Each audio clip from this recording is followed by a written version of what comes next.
अस्सलाम वालेकुम क्लास 7। आज हम लोग न्यू चैप्टर स्टार्ट कर रहे हैं, चैप्टर 8। मैंने यहाँ पर मेंशन किया हुआ है चैप्टर 8 हम लोगों ने यूनिट 8 स्टार्ट करना है। यूनिट 5 आप लोग कर चुके हैं। यूनिट 5 में हम लोगों ने सिर्फ 5.3 एक्सरसाइज की थी और इसके क्वेश्चंस भी स्पेसिफिक क्वेश्चंस थे जो आपको करवाए गए थे। स्क्वायर रूट के बारे में थी वो सारी, आप लोगों ने स्क्वायर रूट फाइंड किया था, स्क्वायर की और स्क्वायर परफेक्ट स्क्वायर की डेफिनेशन की थी। अब हम लोग कर रहे हैं अलजेब्रिक एक्सप्रेशन।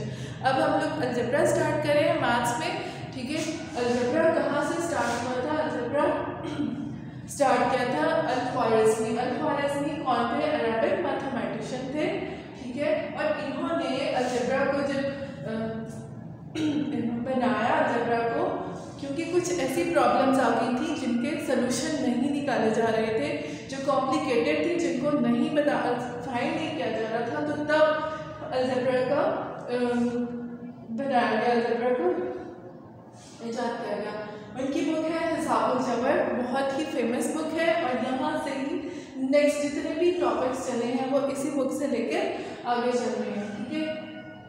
अलजेब्रा के बारे में आप लोगों ने क्लास 6 में भी पढ़ा हुआ है, ठीक है। वहाँ पर भी आपको बताया गया क्लास 6 में।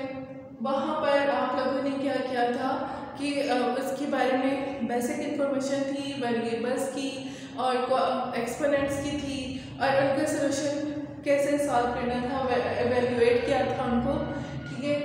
अब यहाँ पर हमने पढ़ना है algebraic expression. You know already algebraic expression इसे कहा जाता है numbers connect with alphabets by operations plus minus multiply और डिवीजन, 4 ऑपरेशंस होते हैं। अच्छा जी, निकालो पेज नंबर 100। ये पेज है, ठीक है, पेज नंबर 100।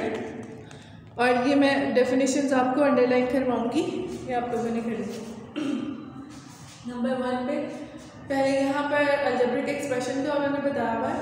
अलजेब्रा क्या है? Is one of the useful tool of mathematics. पहले आप लोगों को ये बताया गया था कि algebra is a branch of mathematics. यहाँ पर 7th क्लास में it is a tool of mathematics, ठीक है।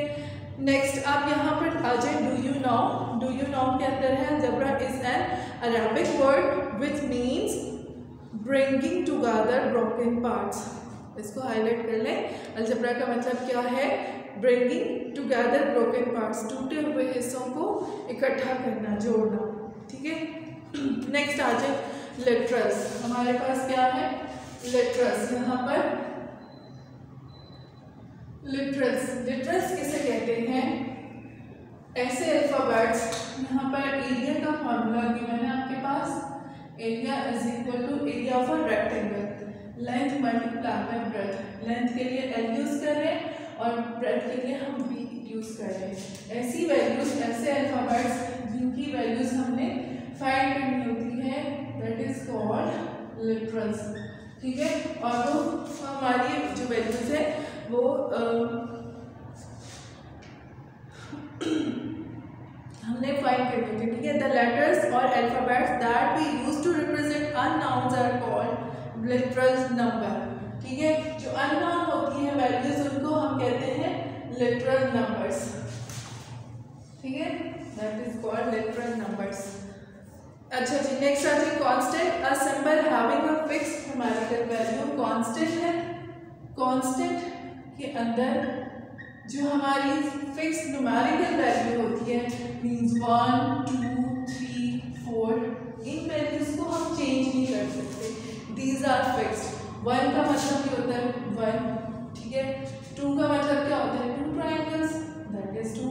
जो नंबर उनकी जो वैल्यूज है उनको हम डाउन नहीं, हम इसको 1 नहीं बोल सकते, हम इसको 3 नहीं बोल सकते। जो इसकी वैल्यू है हमने इसको यही कहना है और उसकी वैल्यू वही रहती है, हम इसको चेंज नहीं कर सकते, तो दैट इज कॉल्ड कांस्टेंट। जिनको हम चेंज नहीं कर सकते उनको क्या कहते हैं? कांस्टेंट। नेक्स्ट आ जाता है वेरिएबल, ठीक है। वेरिएबल के अंदर क्या होता है? A symbol represented by a literals and can take various numerical value is called a variable. यहाँ पे इन लेटर्स मतलब कोई सा भी सिंबल को कहा जाता है वेरिएबल। सिंबल अल्फाबेट्स भी हो सकते हैं, एक्स वाई जी भी हो सकते हैं, ठीक है, और एल एम एन कोई से भी ऐसी वैल्यूज जिनकी हम वैल्यूज को चेंज कर सकते हैं। हमारे पास क्वेश्चन आता है 2x इज इक्वल टू 4।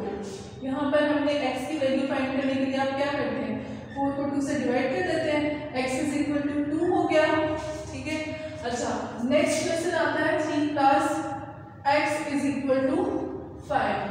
यहाँ पर x इज इक्वल टू 7, ठीक है, 7। यहाँ पर x की वैल्यू फाइंड करने के लिए हम 7 में से 3 को माइनस कर देते हैं, तो x इज इक्वल टू 4। दोनों जगह पे वैल्यूज डिफरेंट आ रही है x की, जैसा क्वेश्चन था उसी के अकॉर्डिंग हमने वैल्यूज, तो जब एक ऐसा सिंबल कि जिसकी वैल्यू डिफरेंट जगह पर डिफरेंट हो जाती है वो कहलाता है वेरिएबल, उसे हम क्या कहते हैं, वेरिएबल, ठीक है। अच्छा जी, उसके बाद नेक्स्ट आ जाती है अलजेब्रिक एक्सप्रेशन। अलजेब्रिक एक्सप्रेशन की जो डेफिनेशन है इसको भी हाईलाइट कर लें। A combination of constant and variable connected by the sign of fundamental operations is called an algebraic expression. Numbers को विद वेरिएबल्स, अल्फाबेट्स या लेटर्स के साथ जब हम कनेक्ट कर देते हैं, जैसे ये है, that is called algebraic expression, ठीक है। इसको हम अलजेब्रिक एक्सप्रेशन भी बोल सकते हैं। इक्वल के अलावा जब इक्वालिटी आ जाती है वहाँ पे हमारे पास इक्वेशन बन जाती है, ठीक है, ये चीज़ अपने माइंड में रखनी है। इक्वल आ जाते हैं तो वो इक्वेशन बन जाती है। अगर हम सिंपल इसको लेते हैं 3 plus x, that is called expression, ठीक है, ये एक्सप्रेशन होगी। एक्सप्रेशन में इक्वालिटी नहीं आती, वहाँ पर हमने फाइंड करना होता है, हमें पता नहीं होता उसकी वैल्यू का, ठीक है। तो इक्वेशन और एक्सप्रेशन में ये डिफरेंस है। अच्छा जी, नेक्स्ट अलजेब्रिक टर्म्स आ जाती है। The parts of an algebraic expression separated by the operational sign plus and minus are called its term. अगर कोई भी अलजेब्रिक एक्सप्रेशन को प्लस और माइनस के साथ सेपरेट किया जा रहा होता है तो वो हमारी टर्म्स बन जाती है। ये हमारे पास 2 टर्म्स आ जाती हैं, ठीक है, लेकिन ये सिंगल टर्म है। मल्टीप्लिकेशन इसमें इंक्लूड नहीं है, इसमें सिर्फ सब्ट्रैक्शन और एडिशन इंक्लूड है। ये चीज़ अपने माइंड में रखनी। पॉलिनोमियल आती, normally the word poly is used for more than one things. Poly को हाईलाइट करें, मोर देन वन थिंग्स को हाईलाइट करें। पॉली का मतलब होता है आमतौर पर यूजुअली हम इसको यूज़ करते हैं मोर देन वन थिंग्स, कोई भी चीज़ जो एक से ज़्यादा होती है। लेकिन जब हम अलजेब्रिक एक्सप्रेशन में आ जाते हैं तो एक्सप्रेशन के अंदर पॉलिनोमियल बन जाती है ऐसा एक्सप्रेशन जो वन टर्म से स्टार्ट होके मोर देन वन टर्म्स हो जाती हैं। तो ऐसे सारी जो एक्सप्रेशंस हैं दैट इज कॉल्ड पॉलिनोमियल, ठीक है। यहाँ पर इसकी नेक्स्ट 101 पेज पर आ जाए। An algebraic expression in which the exponents of variable are all whole numbers is called a polynomial। अब यहाँ पे एक चीज़ और बताइए, पॉलिनोमियल वो है जिसका होल नंबर, जिसका एक्सपोनेंट जो है वो होल नंबर हो। मीन्स एक्सपोनेंट हम किसे कहते हैं, जो पावर ऐड होती है। x रेज़ टू पावर 2 है, ठीक है, x रेज़ टू पावर -3 है, x रेज़ टू पावर 1/2 है। तो यहाँ पर पॉलिनोमियल हमारी ये एक्स स्क्वायर होगी। ये भी पॉलिनोमियल नहीं है और ये भी, क्योंकि यहाँ पर इनकी जो एक्सपोनेंट है वो पॉजिटिव नहीं आ रहे, होल नंबर्स नहीं आ रहे, ठीक है, नेगेटिव है, होल नंबर्स नहीं है, नेगेटिव है और फ्रैक्शन में आ रहे हैं, तो ये पॉलिनोमियल नहीं होगी, ठीक है। इसके बाद नेक्स्ट पेज में 101 पे ही मोनोमियल है। A polynomial having one term is called a monomial, ठीक है। उसके आगे एग्जांपल दीजिए, binomial. A polynomial having 2 terms is called binomial. उसके एग्जांपल्स आगे गिवन है। A polynomial having 3 terms is called a trinomial, example given है, ठीक है। नेक्स्ट नीचे जो रेड पार्ट आ रहा है, नेक्स्ट बॉक्स आ रहा है, यहाँ पर a polynomial in routine we write को छोड़कर a polynomial in descending order are arrange a polynomial with respect to one variable. इसको हाईलाइट कर लें कि हमने जब इसको डिसेंडिंग ऑर्डर में अरेंज करना होता है तो with respect to one variable करते हैं, ठीक है। ये हो गया। अब हम करेंगे एक्सरसाइज 8.3। 8.1 और 2 नहीं करनी है, 8.3 करनी है, ठीक है। तो बुक्स निकालें, खोलें पेजेस अपने, आप लोगों ने ऑलरेडी बुक्स है 8.3 निकालें। इसका क्वेश्चन नंबर 1 करेंगे। क्वेश्चन नंबर 1 के मैं कुछ पार्ट्स के काउंट की बाकी अपने होमवर्क में करते हैं। आपको डायरी के अंदर पार्ट्स जो गिवन है वो 1 to 5 है, लेकिन सारे ही पार्ट्स करने हैं, ठीक है, क्योंकि ये आपकी प्रैक्टिस हो जाएगी। बहुत शॉर्ट से क्वेश्चन है, इतना लेंथी नहीं। मल्टीप्लाई है एक्सरसाइज 8.3 क्वेश्चन नंबर 1 मल्टीप्लाई, ठीक है। इसका फर्स्ट पार्ट में कर रही हूँ 7m एंड -8। सोल्यूशन जैसे मैंने करवाया है इसको इसी तरह से करना है। 7m एंड की बजाय हम यहाँ पे मल्टीप्लाई साइन लगाएंगे और मल्टीप्लाई किससे हो रहा है -8 से।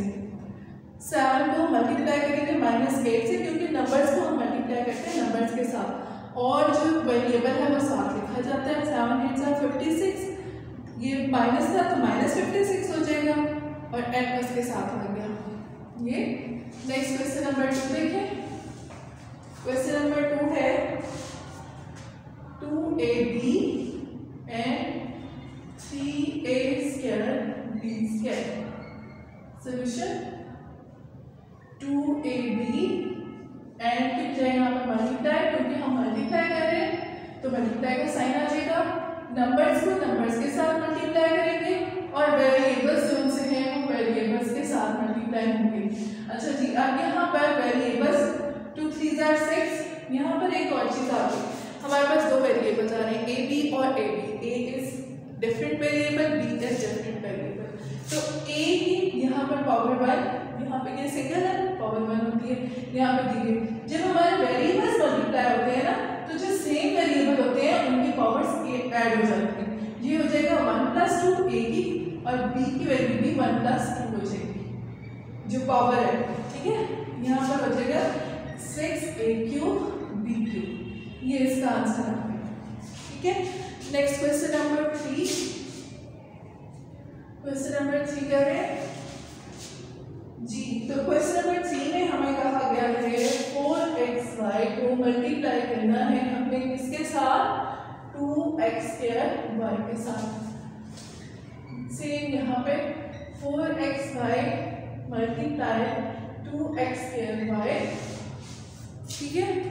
नेक्स्ट नंबर्स को नंबर्स के साथ मल्टीप्लाई कर दिया, वेरिएबल्स को वेरिएबल्स के साथ, ठीक है। 4 2 are 8, x की पावर 1, यहाँ पे पावर्स 1 थी, 1 + 2 और y की 1 + 1, ठीक है। तो ये हो जाएगा 8x3y²। ये इसका answer. Next question number 4b में आपको करवा देती हूँ। यहाँ पर क्वेश्चन नंबर 4 है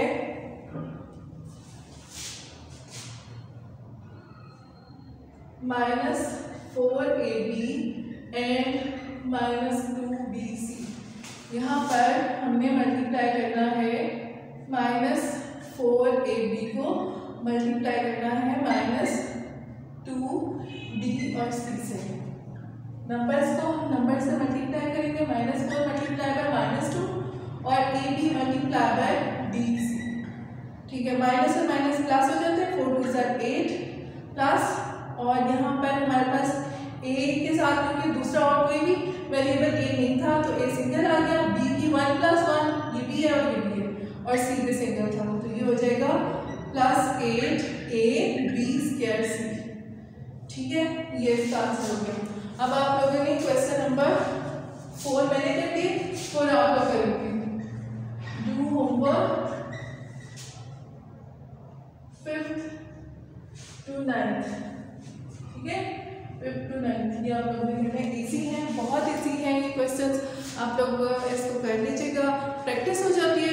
एक चीज़ देख के और उसको उसी तरह से करना, और फिर आप उसके डिफरेंट जो क्वेश्चंस हैं उनको लेके जब उसको करेंगे तो ये बहुत अच्छी तरह से आपको समझ आ जाएगी, ठीक है। ओके, अल्लाह हाफ़िज़।